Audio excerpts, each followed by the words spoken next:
দেখেন আমার বিড়াল কিভাবে গিরিল বেয়ে উপরে ওঠে। আরে সর লুবে সর। ভয় পায় না।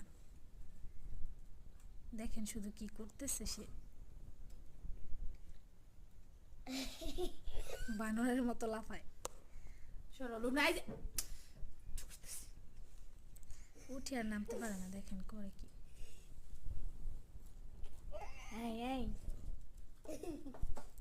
ধরতে নিষেধ করছিলাম না। এই আসামি ধরেছি। আমি ধরছি, দেখেন কেমন করে। সে এখান থেকে আসবে না ভিতরে। পেছন সাইডে যদি পড়ে তাইলে মনে করেন শেষ। একটুও ভয় পায় না। একবার উঠতেছে আবার নামতেছে, একবার উঠতেছে আবার নামতেছে। কত দুষ্টু।